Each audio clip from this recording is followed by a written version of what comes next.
Salve galerinha, a gente está aqui, não tem Ninecast, mas o que a gente vai fazer hoje?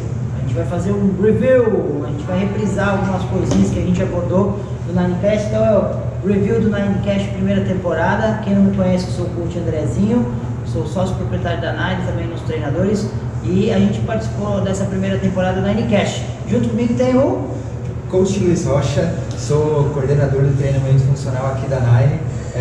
Hoje acho que a gente vai ver muita coisa legal, porque a gente passou aí alguns conceitos que a gente lançou para vocês nos vários episódios aí do Ninecast. E com a gente também está aqui o Coach Fábio Vicente. Tudo bem, galera? Sejam bem-vindos mais a um episódio, principalmente nesse nosso review, um apanhado de tudo que a gente fez dessa nossa primeira temporada, onde a gente conseguiu expor bastante ideia nova com fundamento científico, onde a gente conseguiu se divertir bastante com alguns imprevistos devido a essa crise do coronavírus, mas estamos aí para compartilhar com vocês essa parte do nosso review. E o review é engraçado, né? Que sentou 3 doidos e falou, vamos fazer um podcast. A gente viu que estava na moda fazer podcast, a gente resolveu fazer um podcast. E o primeiro episódio foi uma bosta, galera. Então, o som estava baixo e a gente não conseguia conectar no começo. Mas dava para escutar a musiquinha, né? A musiquinha deu para escutar. Então, assim, o primeiro episódio a gente vai pela parte da aprendizado, né, do amadorismo, onde a gente fez uma apresentação, a gente se apresentou como a gente fez agora, um pouquinho mais detalhado. E a gente foi falar o que era o Ninecast, né, Luiz? A gente abordou, acho que principalmente o que a gente ia trazer de temas no Ninecast nesse primeiro episódio. A gente tentou explicar qual que era o nosso objetivo no Ninecast e tudo mais. E saiu o bordão, né? Né, Luiz? Acho que ali que começou, né?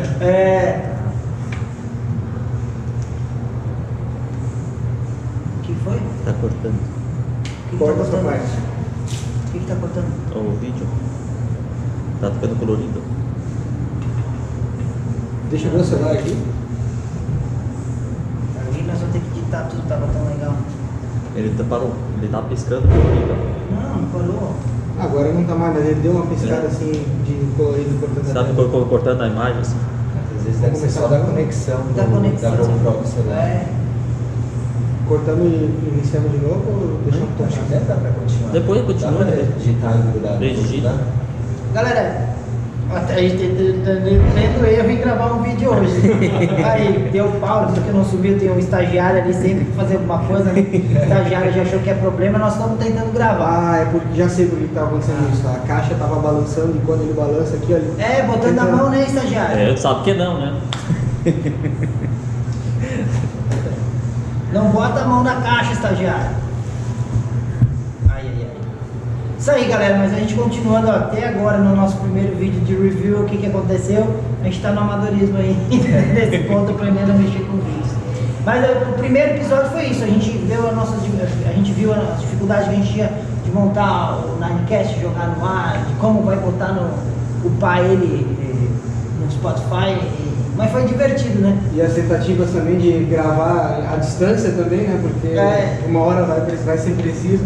Também a gente expôs a história da Nine, né? Isso. Como funciona a nossa metodologia de treinamento. Para quem não conhece a Nine tem 6 anos de mercado, pessoal, para quem está vendo de novo. Nesses 6 anos a gente sempre foi pioneiro na nossa região, no que a gente trouxe treinamento funcional, a nossa própria linha de treinamento. Já são 5 anos formando turmas, né, também na nossa metodologia, e nesse ponto a gente está sempre se redescobrindo e sempre trazendo novidades para os nossos alunos, para as pessoas que fazem parte desse nosso meio Nine, né? A Nine hoje se torna Nine Experience, que a gente vende experiência, a gente não vende mais só um atendimento. Então esse seria o primeiro episódio, né? Apresentando um pouquinho a Nine, apresentando a gente. E apresentando o Ninecast também. O Ninecast, isso que vai vir a segunda temporada, galera, aguardem aí, a gente vai trazer convidados agora na segunda temporada. Segundo episódio já, daí a gente já estava um pouquinho melhor, né? Um pouquinho mais estruturado, entender um pouquinho como funcionava. E o que a gente fez? A gente foi abordar o que é o treinamento funcional. Né? E tipo assim, o que é para você o treinamento funcional? Luiz, dá uma pincelada pra gente do que é o treinamento funcional. Então, acho que um dos resumos que eu dei até no episódio, nesse segundo episódio, foi falar que o treinamento funcional é treinar com um propósito, com um porquê. Então vai ser funcional para quê? Funcional para quem? Então, resumidamente isso, a gente trouxe ali as visões também de grandes autores, né, que escrevem sobre o treinamento funcional, Gary Cook, Gary Gambetta, entre outros. A gente falou também da questão de algumas questões polêmicas dentro do treinamento funcional, de treinamento em base estável, instável, como ele chegou no Brasil, como ele foi se moldando até chegar no que é hoje. Então é bem interessante de entender, né, que ele chega no Brasil de uma forma meio, assim, muito diferente do que ele está hoje, né? E todo mundo relacionou muito o treinamento funcional com base estável. Então lá no começo, todo mundo relacionava o treinamento funcional no Brasil, pelo menos, como base estável, né? E aí muita gente, assim como a gente, não concordava, né? E, tipo, a gente pega outros pensadores como o Santana, né? A gente também explanou a questão da pirâmide, né? A pirâmide com a base no chão e a pirâmide com o ápice no chão. Isso. Onde a pirâmide com a base no chão tem uma estrutura mais segura, né? Ela está estável, e a pirâmide com o ápice no chão seria um treinamento com base instável, né? As vertentes de força vão agir sobre essa pirâmide invertida e vão desequilibrar a pirâmide, seja qual for o vetor de força, ao contrário de uma pirâmide que ela está com a base no chão, né? Então só o Luiz vai desenhar para vocês aqui, ó, nosso desenhador master, pichador lá de São Paulo aí, importado pela Nine. Ó, aqui a gente tem uma pirâmide de base estável e aqui a gente tem uma pirâmide de base instável, né? Então, só para complementar ali, como ela está com a base instável, ou seja, com o ápice dela no chão, qualquer vetor de força que agir sobre ela vai fazer com que a gente tenha um desequilíbrio. Já nessa outra pirâmide, ela está estável. Qualquer força externa que vai agir sobre ela não vai fazer com que ela perca o equilíbrio, né? Justamente, se a gente pegar e analisar, se a gente inserir uma força aqui, ela vai incidir aqui. Só que qualquer movimento que a gente trabalhar, ela pode mover para cá, ela pode mover para cá. Dessa forma, a gente não consegue ter um treinamento com uma base de força tão forte. E a gente sabe que já tem estudos, o bom, o mal e o feio. São duas partes de um artigo bem interessante. Eu não lembro quem escreveu, eu tenho que lembrar, mas que fala justamente isso. Aqui a gente não consegue produzir força. Aqui nessa base a gente consegue produzir força. E o que vem agora mais ainda, já que a gente está falando em pirâmide, o que a gente vai fazer? A gente vai pegar outra pirâmide. A gente vai só fazer assim, para vocês entenderem que é o treinamento funcional. Agora é a pirâmide de Gray Cook.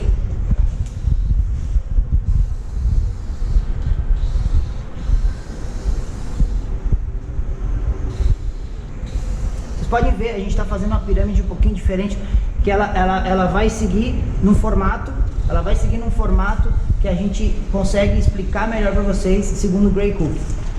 Quando a gente tem uma pirâmide dessa forma, a gente tem uma pirâmide equilibrada. E a base da pirâmide, a gente acabou de falar lá em cima que a gente precisa ter base na pirâmide. E a base da pirâmide é o que, Luiz? Movimento funcional. Movimento funcional. E quais seriam os movimentos funcionais? Movimentos funcionais são aqueles que você tem eles da forma mais primitiva. Sentar, que é o agachar, o empurrar, o saltar, o rolar. Esses são movimentos que a gente chama, uma parte dos movimentos funcionais que eles são primitivos, eles nascem com a gente não aprende a fazer isso. Então a gente precisa ter esse movimento, essa base para a gente poder fazer isso. Depois que a gente sai desse movimento funcional, aqui a gente vai ter o que? A performance. A gente vai ter a performance funcional. E por que vem a performance como segundo plano? Se você não se move bem, você não vai conseguir produzir performance da forma mais eficiente. Muitas vezes uma pessoa que ela é muito mais potente, muito mais forte, mas ela tem limitações ela não consegue tocar no seu calcanhar, ela não consegue pegar a ponta do pé sem flexionar os joelhos quando ela estiver em pé. Isso mostra o quê? Que ela não tem movimento funcional. Então ela pode ter potência, mas essa potência ela não vai ser realmente transferida para tudo o que a gente busca de performance. E por último a gente tem a skill. Skill quer dizer habilidade, quando a gente vai trabalhar alguma habilidade mais específica. Isso é mais para esportes, né, pessoal? Se a gente pegar isso, a gente vai ter mais na base de esportes. Então isso que a gente estava abordando no episódio 2, mostrar a importância do treinamento funcional e a visão que a gente tem, porque vários pensadores, vários grandes nomes do mundo que falam, Michael Boyle, o Santana, a gente pega Verne Gambetta, a gente pega Gray Cook, Lee Burton, vamos pegar Gary Gray, eles falam que a gente precisa precisa ter movimento, galera. Movimento é a base de tudo, né, Fábio? Com certeza. Um movimento bem executado, né, coach? Uma boa amplitude de movimento, uma boa estabilidade articular, né? Ele vai ser um movimento mais seguro, independente de eu realizar ele com muita força ou com pouca força. Se eu sei utilizar o meu corpo de uma maneira mais equilibrada, uma maneira mais funcional, que é o que a gente está falando, né? Se eu sei utilizar o meu corpo dessa maneira, o meu risco de lesão ele vai ficar lá embaixo. Talvez, não vou dizer que um atleta não vai sofrer lesão, Sim. o atleta e a lesão estão aqui, né? Um pertinho do outro. Mas a probabilidade dele sofrer lesão por um movimento mal executado, por uma falha biomecânica, vai ser menor, não concorda? Vai ser muito Com menor. certeza. A gente tem um grande exemplo dentro que a gente tentou, não lembro se foi nesse episódio, eu acredito que não, acho que foi até num episódio mais pra frente. A gente citou o Tom Brady, que é o jogador de futebol americano. Essa base dele é muito forte. Como ele tem essa base muito forte, ele desenvolve muito bem o topo da pirâmide e é um dos caras que menos lesiona. E outra, né? A idade dele, né? Deve estar o quê? Com seus 42, mais ou menos? E falando nisso, galera, de que a gente estava mostrando como é o treinamento funcional, no episódio 2 a gente abordou uma polêmica, né? O treinamento funcional, se ele é só circuito, né? Vamos passar, que a gente sempre vai escrever um pouquinho aqui, ó. O segundo episódio a gente falou, na verdade não é o segundo, é o terceiro, porque o primeiro foi a apresentação. Treinamento funcional é só circuito, Fábio? Lembra que a gente falou isso? Com certeza, isso foi uma polêmica que a gente abordou, até foi uma pergunta de um dos nossos ouvintes, né? A gente estava iniciando ali, foi bem legal essa participação. Então a galera sempre chega no treinamento funcional achando que é o quê? Aquele circuitinho que faz na beira da praia, ou aquele circuito igual com 30 segundos de intervalo para 15 segundos de descanso, que 20 é o pessoas dentro da aula. a gente abordou também que o treinamento funcional não é um treinamento tão revolucionador, ele não é um treinamento dos dias atuais, ele já vem lá da década de 50, então já faz 70 anos que a gente tem no mercado de treinamento funcional, porém o nome funcional deu aquele tchan, né? Tipo, quando surgiu o body pump, body jump, body sei lá o que é. Então, esse funcional vendeu muito o treinamento em circuito, né? Até teve aquela empresa eu não lembro qual o nome da empresa, deve saber melhor do que eu, que fez o Body Pump. Les Mills. Isso, Les Mills, né? Eles já trabalhavam o treinamento funcional em circuito, né? Mais ou menos, né? Só não era tão individualizado, acredito. Mas já começaram a meio que introduzir isso lá dentro. As grandes aulas sempre se basearam, mas o circuito ele foi inventado lá no Canadá, se não me engano, né? Que eles trabalhavam, como era muito frio, eles precisavam que essas pessoas se mantivessem ativas, os atletas principalmente, né? Como onde o ambiente está frio, então eles descobriram que o circuito seria a melhor forma. Então assim, o circuito, o treinamento funcional só o circuito, não. O treinamento circuito ele é muito antigo. A gente tem isso que ele é. Eu acho que foi legal que a gente frisou bem nesse episódio também, que não é só circuito, mas o circuito faz parte dele. A gente levantou muitas outras coisas dentro desse episódio, mostrando que o circuito é uma parte pequena dentro do treinamento funcional. Vamos pegar assim, ó, só para ficar bem claro para vocês. Olha só. Cheio da caneta, Luiz. Treinamento funcional é só circuito?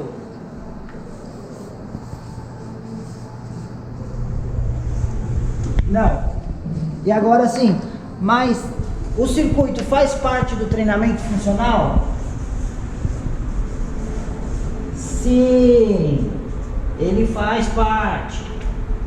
É importante isso, entender assim, ele não é só circuito, mas o circuito faz parte do treinamento funcional. Além de deixar muitas vezes o treinamento menos monótono, né? Tipo, eu posso trabalhar um circuito onde eu vou fazer um exercício de força, eu vou fazer um exercício mais cardio depois, para as pessoas que têm um foco mais de emagrecimento mais a curto prazo, né? E além de diversificar um pouco, né? Todo mundo já está cansado. Faz 3 de não sei quantas aqui, depois vai lá, faz 3 de não sei quantas. Lógico, o circuito deixa às vezes o treinamento um pouco mais legal, mais dinâmico, né? Mas nem sempre, né, Luiz? Nem sempre é a melhor maneira de abordar o aluno à primeira vista, né? Sim, com certeza. Eu lembro que a gente trouxe uma outra polêmica nesse episódio também, da questão de, porque eu circuitei virou funcional. Isso. Então, muitas vezes tá lá dentro da sala de musculação, fazendo a musculação em circuito, beleza, válido, só que tá chamando de treinamento funcional. Vamos fazer um funcional aqui na sala de musculação. Funcional na cadeira extensora, né? Lembrar que o funcional ele tem um propósito, tem um porquê. Que a gente abordou, e existe também no circuito, aí ficou muito famoso o Tabata, né? Tipo, o protocolo Tabata, aí todo mundo quer fazer, eu fiz 10 Tabata hoje. Mentira, você diz assim, se a pessoa faz o Tabata, tipo, entender os protocolos foi uma coisa que a gente abordou também, né? Os protocolos é uma coisa, agora você executar, como diz o protocolo, é totalmente diferente. A gente também abordou, para lembrar a galera do Tabata, né? Que tem muita gente que fica de mimimi, vai fazer um Tabata de burpee, vai fazer um Tabata de remo, porque o Tabata, o protocolo original é na bike, né? Mas é aquela questão da dinamicidade, né? De deixar... Como o Tabata ele tem umas músicas muito legais, muito dinâmicas, muito motivadoras, ele acaba se tornando um protocolo legal para fazer um exercício um pouco diferenciado. Lógico que a gente sempre vai pensar num bom padrão de movimento. Ninguém vai fazer um Tabata de burpee sem saber fazer burpee, né? A gente precisa priorizar a qualidade do movimento, não adianta. E a complexibilidade num treino de alta intensidade também vai gerar o quê? Uma falha técnica maior, né? Então por isso que é importante entender quais exercícios você vai colocar. Não adianta fazer, vou fazer um Tabata de snatch. Não vai ter o propósito. Vai ser legal porque é 20 segundos, mas se a gente for pensar no propósito em si, que é a alta provavelmente intensidade, ele não vai chegar na alta intensidade que a gente gostaria, e se chegar corre grande risco de lesão, porque ele vai começar a ter falhas técnicas, e é um movimento complexo. E a gente abordou também os princípios do treinamento de força, que a gente precisa sempre ter essa questão. A gente falou que o treinamento funcional não é só circuito, o circuito faz parte, e também a gente precisa entender os princípios do treinamento de força, né, Fábio? Com certeza, inclusive... Quais são os princípios? O Luiz já escreve ali, a gente faz um xizinho, a gente já vai escrevendo os princípios do treinamento de força, como a gente está ainda no... Olha o episódio 3, como já está dando bastante... Eu acredito também, só para complementar a linha, que o primeiro princípio, ele não resume, mas ele seria uma boa explicação do que é o funcional que a gente tanto fala, né? O primeiro princípio é o princípio da individualidade biológica. Isso. Acredito que um treinamento, pode ser com né, qualquer tipo de treinamento, se não levar esse primeiro princípio a fio assim, não seria um treinamento funcional, né? Porque eu tenho que individualizar pro meu aluno, né? Se eu estiver prescrevendo um treino pro André, eu vou ver que o André vai ter o quê? Se o André tem uma boa mobilidade de tornozelo, então beleza, vamos conseguir agachar um pouco mais profundo, né? Se o André não tem, a gente vai ter que fazer o quê? Vamos ter que ganhar, né, André? Vamos ter que ganhar, a gente vai ter que entrar no trabalho mais específico de mobilidade, a gente precisa também prever isso tudo. Então, a individualidade biológica dos princípios do treinamento de força. O segundo princípio seria... Não necessariamente em ordem, mas eu lembro que a gente abordou também nesse podcast a questão da sobrecarga progressiva. Sobrecarga progressiva, então a gente precisa. E aí quando a gente pensa num treinamento em circuito, como que eu vou fazer para programar uma sobrecarga progressiva nesse meu aluno? Se eu estou pensando num circuito com muitos alunos, como é que eu vou... Falar e escrever é difícil, né? Sobrecarga. Carga. Entendendo. Faz parte. Faz parte. Então, como eu vinha dizendo, se a gente está pensando num trabalho em grupo, um circuito em grupo, como que eu vou periodizar essa sobrecarga progressiva para todos esses alunos? Como é que eu vou individualizar isso? Tem como, não estou dizendo que não tem. Tem como. Mas acredito que muita gente não faça, pelo menos é o que a gente vê por aí.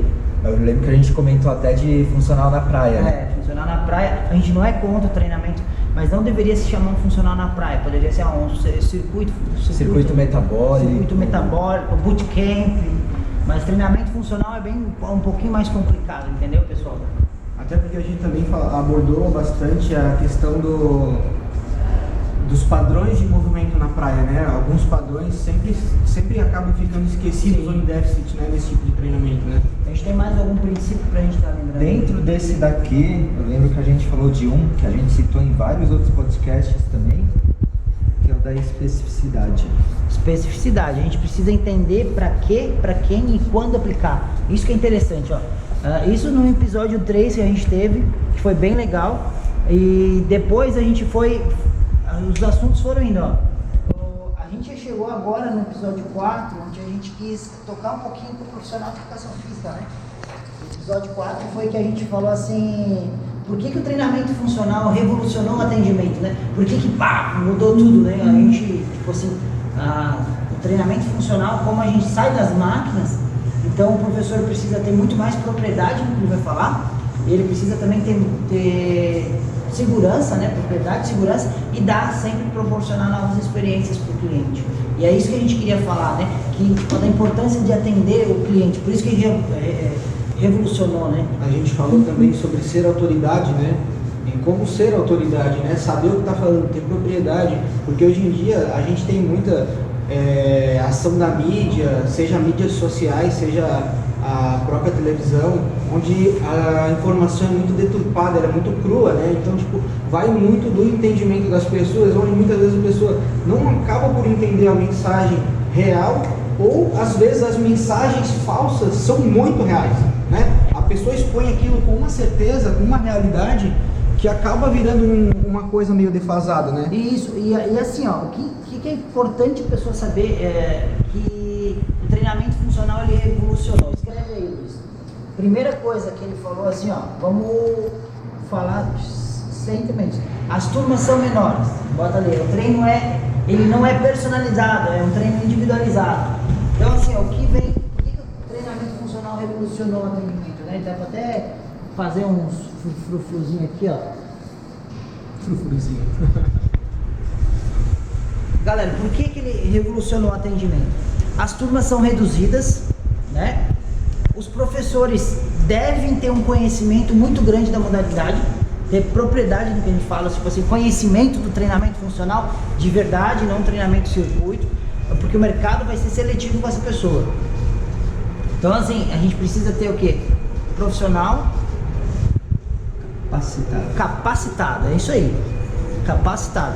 A gente está 6 anos no mercado, a gente está vendo muita questão disso, e a gente precisa ser crítico, né? Tipo, tá dentro do capacitado ser crítico, e você tem que entender movimento e escanear seu aluno. A gente fala escanear, né? Avaliar o movimento, a avaliação de movimento. Isso no treinamento funcional antigamente não tinha, né? A avaliação funcional de movimento. E nós da Nine, a gente tem a nossa própria avaliação funcional de movimento. Foi um protocolo desenvolvido pelo Luiz, que é o nosso coordenador, e a gente tem o nosso próprio protocolo de avaliação funcional. Existem mais protocolos no mercado que trabalham nisso. Então assim, isso vai revolucionando o nosso atleta. Caiu a tampinha aqui? O nosso aluno, porque ele vai tendo um atendimento bem individualizado, porque a partir daqui, ó, dessa avaliação funcional do movimento, você entende o seu aluno. Com certeza, até estava conversando com um fisioterapeuta, tive o prazer de fazer a avaliação dele, né, André? E ele ficou muito surpreso com a qualidade da nossa avaliação física, e ele falou: Fábio, eu nunca vi uma avaliação desse nível. Então, tipo, cara, eu sei que não fui eu que desenvolveu, foi o Luiz, mas eu fiquei muito feliz, cara, né? Eu, como faço parte dessa família, eu fiquei muito feliz em ouvir aquilo de um fisioterapeuta experiente, né, que é o Vinícius. Então, cara, foi uma experiência muito legal de ter o Luiz pode falar que foi o Luiz o criador, vendo que a gente já trabalhava com FMS e tudo mais. Quando eu entrei na empresa, a empresa já estava com FMS há um bom tempo, né? O Andrezinho até uma grande experiência aí, já atendeu o time da Chapecó, né? Avaliou eles com FMS. Só que o FMS em si, a gente começou a perceber que ele tem um direcionamento muito mais para atletas, que não é o perfil da maioria dos nossos alunos aqui. Vendo isso, na época eu estava até fazendo a minha pós-graduação em treinamento funcional, calhou de eu começar a ter ideias para montar uma avaliação que fosse mais direcionada para o nosso público, que fosse atender melhor as necessidades dos nossos alunos. Aí eu fui produzindo, fui batendo cabeça, sentava com o André, discutia com o André, isso daqui serve, isso daqui não serve. Isso daqui serve, isso daqui não serve, consigo encaixar isso ou não? Pô, precisava avaliar isso daqui. Como é que eu vou avaliar a estabilidade escapular? Como é que eu vou avaliar encurtamento? Que exercício que a gente pode colocar? Acho que foram uns 3, 4 meses quebrando a cabeça até a gente chegar no que a gente chegou. Aí até o padrão, como vai pontuar, como não vai, todos esses parâmetros da avaliação que foram... E hoje a gente tem uma avaliação aí que é um sucesso, A gente está terminando para publicar ela, para validar, né? Já está no finalmente. Então, a gente mostrou para vocês que isso aqui vai gerar um pouco de propriedade. E ainda a gente tem mais 6 passos que você, como personal, deveria seguir, né? São 6 passos para o sucesso. Mas isso fica para depois, né? Depois a gente toca nisso. Essa novidade a gente lança Essa novidade depois ela vem segredinho aí. aí. São 6 passos para o personal ter o sucesso, ou o dono de estúdio, que a gente aplica e a gente está tendo sucesso, né? Porque são 6 anos que a gente está aqui, em 6 anos sempre inovando, a gente nunca parou. Então, um dos grandes princípios também é o que? Sair sempre da zona de conforto, né? A zona de conforto não existe. E no episódio 5 a gente vê o ponto polêmico, porque as pessoas chegam procurando treinamento funcional. Escuta só, galera. Eu queria dar um treinamento funcional para dar uma secada. Eu vou sair do treinamento funcional porque eu não consigo ganhar massa magra. E a gente trouxe o quê? Qual que é o nome que a gente trouxe? Functional Bodybuilding. Functional Bodybuilding. Mas que bulufas é essa, velho? Não, galera, a gente trabalha com padrões de movimento. Quando a gente trabalha com padrões de movimento, a gente consegue implementar volume, intensidade, a carga de treino também a gente consegue, né? Tipo, através disso aqui a gente consegue, porque o nosso músculo ele não conhece máquina, né, Fábio? Você não conhece. Ele não conhece a matemática, né? Ele nunca ouviu falar de matemática, né? Não, ele não sabe o que é um elástico, ele não sabe o que é um peso, ele não sabe o que é, enfim, qualquer coisa. O músculo não sabe nem contar. Eu acredito que a gente pode resumir tudo isso em sobrecarga, galera. Sobrecarga. O nosso músculo entende sobrecarga, tensão mecânica, né? Sobrecarga mecânica. Então, a galera que fala, não consigo ter resultados de ganho de massa magra no treinamento funcional, a única coisa que eu consigo imaginar são 2 situações, na verdade. Uma que não está se alimentando como deveria, né? E outra que não está treinando como deveria. Ou não, Se ninguém apresentou um treinamento funcional de verdade. Porque esse é o problema. Porque as pessoas vêm, elas falam assim, funcionar é o circuitão louco. Não é, a gente acabou de passar no outro pisar. Então a gente consegue, através de uma programação, com movimentos que a gente não trabalha músculos, galera. Esse é o principal movimento do treinamento funcional. A gente não trabalha músculo, a gente trabalha o quê? Padrão de movimento.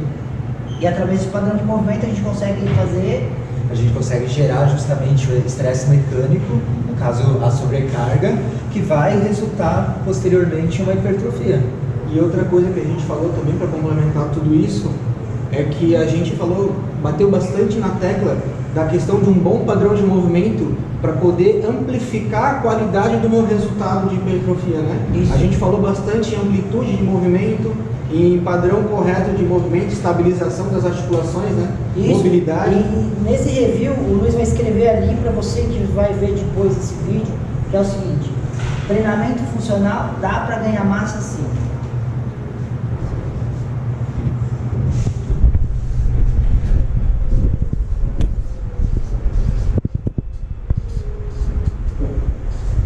Aproxima mais da câmera, ó. Olha o meu zoom é com a minha mão, ó.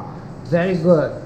Viu? A gente tem um estagiário muito bom, que apesar de mexer ali na câmera foi legal. É possível sim ganhar massa magra com treinamento funcional, pessoal. A gente está botando aqui, memoriza isso. É possível sim, porque como a gente trabalha com padrões de movimento, a gente consegue através de volume, intensidade. A pessoa, claro, não é um aluno iniciante que vai fazer esse tipo de treino. É alguém que pelo menos está com a gente há 5 meses, que ela já começou a ter um domínio dos padrões, né, Fábio? Com certeza. Aproveitando o gancho, a gente falou de mais uma coisa que eu acredito que muita gente deve ter que dar um Google lá, né? Que é a densidade, né, André? Densidade de treino. A gente falou da densidade do treinamento também. Então, se a gente tiver um bom controle, volume, intensidade e densidade, os nossos resultados podem ser melhorados, né, através do conhecimento dessas variações do treinamento, né? Porque é só essa mexida na densidade. Você tem o volume e a intensidade está ok. Aí você quer o aluno não consegue mais intenso que isso. É só mexer na densidade do treino. Se o treino demorava 40 minutos, se você reduzir ele para 30, o mesmo número de exercícios, o que acontece? O treino foi mais intenso. Isso é muito legal, falando para os profissionais da área que trabalham como personal trainer, é que você consegue aproveitar mais o tempo do treinamento, né? Às vezes 1 hora com o aluno, se você precisa trabalhar muito a questão da mobilidade e o aluno tem quem paga o personal tá pagando um valor um pouco mais alto, sabe da qualidade, da alta entrega, como a gente sempre fala, né? Mas a gente precisa ao mesmo tempo aproveitar ao máximo o tempo. E sabendo mexer na densidade de treino, a gente vai ter um melhor aproveitamento, né, Luiz? Com certeza. Além do melhor aproveitamento, melhores resultados também, né? Porque se eu não modulo esse ponto, muitas vezes eu vou estender meu treino mais do que eu deveria, eu não vou aproveitar determinados momentos do treino como eu deveria, o estímulo não vai ser adequado para ele trazer o resultado que eu gostaria. Isso mesmo. E assim, ó, para vocês entenderem esse Functional Bodybuilding, quem é o cara que é o grande difusor disso é Marcus Filly. Marcus Filly, que ele é um crossfitter, um atleta de crossfit, mas ele treina, o padrão muscular dele é muito bonito, ele tem um padrão bonito, e ele trabalha só com movimentos que ele chama de Functional Bodybuilding, que é o quê? Utilizando padrões de movimento, que é puxar, empurrar, dominante quadril, dominante joelho, power weight, né, peso corporal, tudo isso ele foi abordando. Então é possível ganhar massa sim com o treinamento funcional. A gente explicou lá no nosso episódio 5. E agora no episódio 6 a gente quis trazer o negócio um pouquinho, porque o treinamento funcional ele veio e ele aproximou muito os profissionais da fisioterapia da gente. Porque o treinamento funcional, ele ajuda na prevenção de lesão e até no tratamento de lesões, né, Fábio? Com certeza. A gente costuma ficar, com o Luiz, que é com quem eu tenho mais contato aqui, né? A gente costuma ficar espantado quando a gente tá na avaliação, na parte da anamnese. Você sente alguma dor, você tem alguma lesão? Quando a pessoa fala não, a gente opa, não, mas vou perguntar de novo, né? Só para ter certeza. Porque a gente recebe muita a parte de reabilitação de lesões aqui. A gente hoje dispõe de um fisioterapeuta que é nosso parceiro aqui. Ele está sempre encaminhando os pacientes dele, a gente trata em conjunto esses pacientes, está sempre trocando informação. Então, o treinamento funcional, galera, ele é essencial no tratamento de lesão, né, André? Com certeza, porque assim, a gente tem que pegar e analisar o seguinte, que Gray Cook fala ali, abre aspas, Luiz. Pode trazer. Mobilidade vem antes que estabilidade,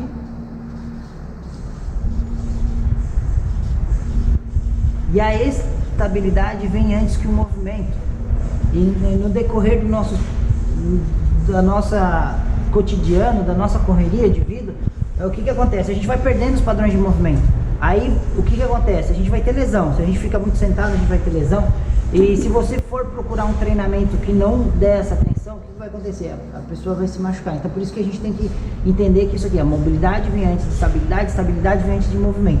Por isso que a gente consegue ter propriedade em tratar as pessoas, né? A gente fala assim, a gente tira a dor, faz a profilaxia também. Até uma coisa bastante que eu gosto de falar bastante com as pessoas, às vezes o aluno chega com dor, mas ele não tem necessariamente uma lesão. A gente costuma chamar de doença hipocinética, né? Hipocinética por falta de movimento, né?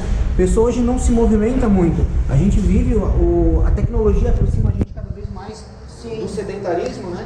Então, quanto menos a pessoa se mexe, mais ela vai sentir dor. Por quê? Porque ela não tem mais força na musculatura. Imagina uma pessoa que fica aqui sentada o dia inteiro. Que força que ela tem no glúteo? Que força que ela tem nos flexores do quadril que estão trabalhando encurtados o dia inteiro?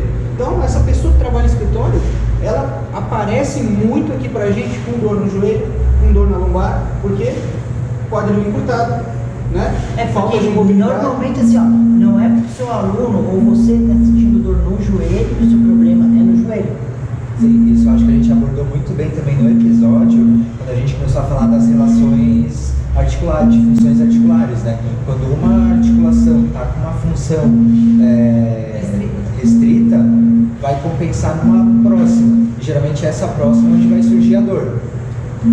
Eu acho que foi legal que nesse episódio a gente frisou também mais uma vez a questão das avaliações, como o Fábio já vinha falando aqui. Primeiro a anamnese, que é onde a gente vai entender alguns fatores que podem estar causando essas dores nos nossos alunos, e depois a questão de avaliação do movimento, onde de fato eu vou conseguir identificar essas alterações de padrão de movimento que muitas vezes implicam em alguma dor, em alguma lesão. Posso fazer um gancho? Pode. Aí, galera, vou dizer uma coisa. A gente não defende o engessamento, como a gente sempre fala, né? Então, a gente tanto não defende que quando a gente vai falar sobre a nossa avaliação, a gente costuma dizer que a nossa avaliação não é engessada, né, Luiz? Porque a gente sempre está discutindo, galera, a cada avaliação a gente discute o que a gente conseguiu observar que nas outras a gente não, né? Então, tipo, é uma evolução, né? Ela vai evoluindo essa avaliação. Então, eu sempre descubro algo novo que eu consigo avaliar com os movimentos. Porque a partir do momento que você domina toda essa questão aqui, o aluno chega com, eu tô com dor. Aí você começa a fazer o scan. Lembra que a gente falou 360 do aluno? Pô, ele tá com dor no joelho. Pô, o tornozelo tá legal. Pô, então pode ser o quadril. Aí o cara vai ali com 2 movimentos.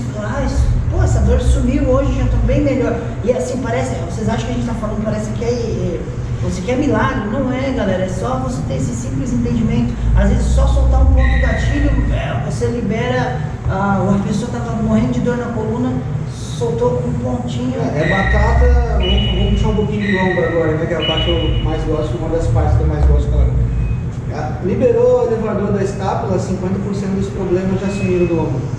Né? Por que será, né? Vai ali, chega um aluno que trabalha, né? Vamos citar o escritório mais uma vez, lá que o aluno fica muito tempo no celular, o aluno já vem com a postura protusa, né? Soltei o elevador da escápula, soltei peitoral menor, o que o aluno faz? Nossa, cara, não dói mais. Sim. Lógico que depois vai doer de novo porque não tem estabilidade, né, Luiz? Ele não está com aquele padrão novo adquirido, né? Vai demorar um certo tempo no processo para ele readquirir esse padrão correto de postura. Uma base assim, numa média de 3.000 horas, entendeu? Pra gente repadronizar o movimento. Bastante das 3.000 horas, né? São 3.000 horas, se você for entender assim, para repadronizar o movimento, então por isso você tem que dar qualidade que você vai estar atendendo. Então assim a gente consegue entender que dá pra gente trabalhar também, treinamento funcional também trabalha na reabilitação de lesão. E no episódio 7 a gente veio mais ainda porque a gente saiu da dor para chegar no treinamento para periodização, na especificidade esportiva. O treinamento funcional é esporte de alto rendimento. Aí a gente tem propriedade de falar porque a gente já preparou inúmeros atletas, né? Atletas de MMA, que tem a sua característica, atletas de voleibol, que a gente faz um trabalho, até hoje eu faço parte de voleibol, de futebol também, a gente bastante atletas de corrida. De corrida. Bastante então, mesmo. O treinamento funcional, a gente viu também ele sendo muito pneu e martelo, né? Martelar pneu e tudo mais. Não, o treinamento funcional a gente tem que entender o seguinte, muitas vezes não é o gesto motor com peso que vai ser treinamento funcional. Igual eu falei, a gente não é específico numa modalidade, por exemplo. Eu fui atleta de handball, ok, saberia? Sim, mas por exemplo assim, a gente consegue trabalhar com qualquer modalidade esportiva, porque a gente entende os princípios e o que é? A especificidade, não é? A gente falou bastante também nessa questão da especificidade, né? Entender as vias energéticas, né? A gente falou bastante sobre entender a TPCP, glicólise e a parte do treinamento oxidativo. E eu lembro que a gente abordou também assim, que todo mundo acha que o treinamento, olha só, nesse episódio foi até legal, porque todo mundo acha que treinar um surfista é botar em base instável. E sendo que o esporte surf é um esporte totalmente de potência. Se a gente for ver, eu acho que se ele ficar 15 segundos numa onda é muito. Então assim, olha como só porque a pessoa fica o tempo inteiro numa base estável, que o melhor treinamento para ele vai ser treinar de uma forma instável. Aí por isso a maioria dos atletas de surf tem algum problema na coluna, hérnias ou rompimento de ligamento cruzado. Sim, eu lembro que a gente trouxe uma polêmica bem legal relacionada ao surf, que assim, pensa, o cara é atleta de surf já, ele já passa, sei lá, chutando baixo, 4, 6 horas por dia no mar, tentando pegar onda lá em cima da prancha e tudo mais. Aí ele vai chegar para a sala de treinamento funcional, vou colocar ele em cima da pranchinha lá para ele ficar se equilibrando, mais instabilidade em cima dele. Quando, em vez disso, a gente ia estar trabalhando o quê? Estabilização, força de core, uma base mais estável e a questão de desenvolvimento de potência, que é o que ele vai precisar de ações rápidas enquanto ele está em cima da prancha. Velocidade de reação. Ele vai precisar levantar rápido, ele vai precisar trocar de posição de corpo rápido para mudar a posição da prancha na onda. Então, como o Andrezinho colocou, a gente não precisa saber o esporte totalmente, eu não preciso dominar as técnicas mais apuradas do esporte, mas eu preciso só entender o que ele vai usar de vias energéticas e de um gesto motor geral nesse esporte. Desse modo eu consigo periodizar para qualquer tipo de esporte de alto rendimento. Até como a gente estava falando do Santana antes, né, do Juan Carlos Santana, ele defende bastante isso no livro dele, Treinamento Funcional, que o treinamento funcional não é o treinamento específico do esporte, porque o treinamento específico do esporte, o atleta vai fazer com o seu técnico que domina todos os movimentos que ele tem que realizar na batida, na onda e tudo mais. Então quando a gente trabalha com preparação física, tem essas duas vias, tem o técnico e tem o preparador, né? É isso que ainda muita gente no Brasil não entende. Tipo assim, gesto técnico é padrão de skill, habilidade específica. Preparação física é outra totalmente diferente. Não adianta pegar a pessoa... Consegue voltar na pirâmide para nós ali? Uma ideia bem legal para explicar. Vamos voltar para ver como ele foi inserido, como está tudo inserido um com o outro. A gente volta aqui no... Olha galera, preparador físico, tá aqui ó, isso aqui é o técnico, né André? A gente vamos pegar aqui ó, pode assim ó, técnico. E aqui ó, essa parte aqui, pode riscar em verde aqui, aí você vai botar assim ó, puxa pra cá e puxa pra cá, o preparador físico, puxa os dois. Aqui é função do preparador físico, do profissional de educação física. Muitas vezes, esse aqui, ele não vai ter a formação acadêmica, não vai ter o entendimento da preparação, da fisiologia, da biomecânica, de tudo mais. Então, o técnico vai trabalhar aqui. O preparador físico vai trabalhar nessa forma, trabalhando desde o padrão, porque esse atleta não pode lesionar, e até com a performance. Então, essa é importante você entender o treinamento funcional com alto rendimento. Né?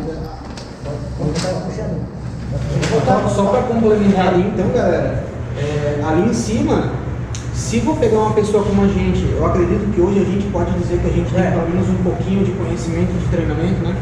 Então, se eu pegar qualquer pessoa como nós e pegar o Kevin Slater para treinar os movimentos técnicos do cara, com certeza a gente vai passar muita vergonha, né? Então fica aí uma diferença bem drástica, mas é mais ou menos o que a gente está querendo explicar, né? Agora o que acontece muito, que a gente vê, é quando aqui quer invadir esse espaço, só que, ou vice-versa, só que aqui não vai ter a base de periodização, não vai ter a base de biomecânica, de cinesiologia, de fisiologia. Então, sem essas bases, eu não vou conseguir desenvolver a pirâmide como ela deve ser. Muitas vezes acaba acontecendo a inversão da pirâmide. Como a especificidade do técnico vai ser habilidade específica, acaba acontecendo de desenvolver muito mais habilidade específica e acabar ocultando isso daqui. Aí acaba invertendo a pirâmide. Isso eu lembro que a gente falou no episódio também. Se eu inverto a pirâmide, eu vou ter uma base mais fina e aqui em cima mais largo. Volta mais ou menos na ideia que a gente falou das outras pirâmides lá. A pirâmide vai acabar caindo. O que é a pirâmide cair? Lesão. É que a gente pega assim, às vezes um jogador de futebol extraordinariamente técnico, mas só que ele não para em campo. Toda hora lesão de joelho, lesão de estiramento. Porque ele tem a alta habilidade, mas ele não tem o movimento funcional, nem a performance. Eu lembro que quando eu fui trabalhar na Chapecoense, na época eu fiz uma avaliação FMS, 85% dos jogadores tinham falta de mobilidade de quadril. E essa falta de mobilidade de quadril deles estava relacionada a quê? Estava relacionada ao encurtamento muscular, onde a maioria estava tendo o quê? Estiramento. Então, galera, porque o que acontece? Não tem o conhecimento específico para fazer uma preparação física. Por isso que a gente fala que foi muito importante a gente ter esse conhecimento e entender que, por exemplo, MMA, você não consegue planejar o macrociclo. O macrociclo dele são 3 meses, porque ele tem apenas, a cada 3 meses ele vai ter uma luta. E às vezes se é um atleta amador, você está ali no meio da periodização de força, marcar uma luta hoje para mim, daqui a 2 semanas. Inclusive a gente tinha um atleta que lutava a cada 2 semanas. Sim. Né, amador, né? Eu só queria frisar um pouquinho na questão do surf ali, focar mais uma vez na imprescindibilidade, né? Nem sei se isso é palavra, mas como é imprescindível a participação do preparador físico. Se a gente for pegar surfistas como Tom Carey, que é um dos maiores campeões mundiais, Fábio Gouveia, eles têm um padrão de surf com um joelho mais para dentro. Então, se esses caras não fizerem uma boa estabilização desse joelho, né? Olha quão perto da lesão eles ficam, né? Sim, é muito. muito mais propício. E a gente estava sempre abordando, e veio uma coisa que pegou todo mundo de surpresa, galera. Foi, no episódio 8, foi onde a gente entrou em quarentena. Onde realmente... 2 dias antes de gravar o episódio, fechou tudo. 2 dias antes da gente gravar o episódio, a gente fechou tudo. Eu sabia que ia fechar, então a gente se preparou, né?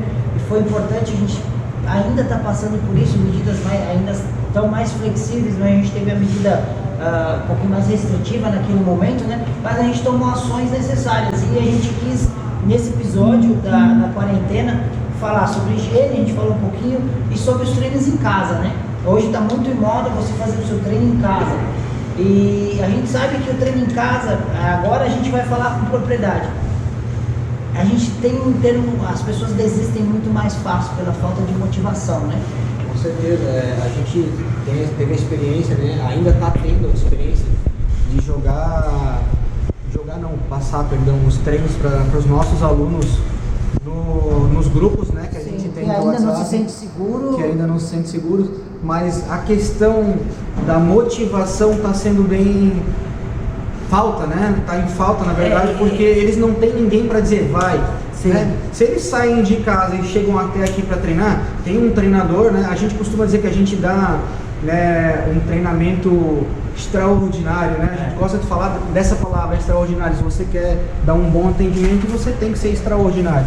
Então, um dos fatores que melhoram a nossa qualidade de atendimento é essa questão da motivação, da gente estar sempre pegando no pé e motivando o nosso aluno, porque ele já chegou de um dia cansado, ele quer desestressar e ele precisa de alguém que incentive ele a fazer melhor, fazer mais rápido, fazer mais intenso, né? Seja qual for o objetivo do nosso aluno. E também foi importante abordar assim, que daí muitos sedentários quiseram começar a se movimentar em casa porque estavam recebendo os treinos de graça. E a gente teve que falar sobre imunossupressão, né, que ocorre pós-treino. Quando você leva a uma intensidade que você não é adequado, durante o primeiro, todo mundo, aliás, não é só quem é sedentário, ocorre essa imunossupressão pós-treino, né, que daí muitas vezes podem estar gerando o quê? Um risco se a pessoa sair de casa e tudo mais. Isso tudo a gente foi abordando, né? A gente falou também da questão do período dessa imunossupressão, né? Um treino de uma intensidade muito alta pode ter uma janela de imunossupressão de até 6 horas, né? Então a gente se preocupou bastante em dosar a intensidade do nosso treino para leve e moderado, né? Para manter o nosso aluno o mais seguro possível, sempre aconselhando ao nosso aluno que ele esperasse pelo menos um período de 1 ou 2 horas antes de sair de casa e ir para o supermercado, principalmente, que era um local de maior aglomeração, né? Sim, nessa questão de dosar também, acho que a gente frisou também a questão da periodização, organização dos treinos. Porque como a gente estava falando de treinos em casa, a gente teria que pensar muito mais em questões de padrões de movimento, que é o nosso carro-chefe, né? Sempre que a gente vai pensar em elaborar um treino, uma programação de treinamento, a gente tem que pensar nesses padrões, como alguns padrões ficam prejudicados dentro de casa, como a gente faria para trabalhar eles, como a gente vem fazendo, né, durante esse tempo. A questão de periodização a curto, médio e longo prazo também desses treinos, porque não basta simplesmente ficar sorteando o treino para ficar mandando para esse pessoal. Ah não, hoje eu vou passar 500 polichinelos para eles, legal. Amanhã 1000 burpees, depois 500 agachamentos e, vou jogando qualquer coisa. Não, mesmo eles estando treinando em casa, não tendo nosso acompanhamento presencial, o acompanhamento à distância tem sido feito de forma periodizada, de forma sistematizada. Eles estão tendo um processo de evolução dentro desses treinos, estão tendo um processo de distribuição de padrões de movimento, distribuição de volume de treino, de intensidade de treino e tudo mais. A gente até chegou num certo período, uma semana ali, onde o Luiz, que era o responsável de encaminhar todos os treinos, né? E a galera começou a perguntar, né? Tá, mas o nosso professor da noite, cadê o Fábio? Então a gente teve que ter o que eu acho mais importante no nosso trabalho, né? Que é trabalhar em conjunto, saber trabalhar em conjunto, não deixar o orgulho tomar conta das coisas, né? Que é o que falta na grande maioria das profissões, todo mundo se vê como inimigo, então eu acho que seja talvez um dos maiores defeitos. Então eu e o Luiz, a gente sempre estava conversando e a gente fazia o quê? Os nossos treinos conversarem com os outros, né? Por mais que a gente dividiu a função do treinamento, a gente seguiu o mesmo padrão de organização, o mesmo padrão de periodização. Isso a gente conseguiu levar a galera a manter um bom condicionamento. Esse pessoal que ficou em casa e agora retornou a treinar com a gente não sentiu tanta diferença.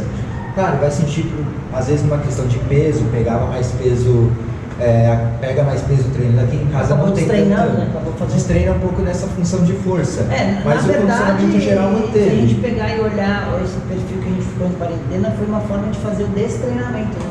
Que vocês não sabem, o destreinamento é uma forma de treino. Sim, a gente fez a transição, a né? transição, a fase de transição, um destreinamento, onde as pessoas acabam fazendo isso.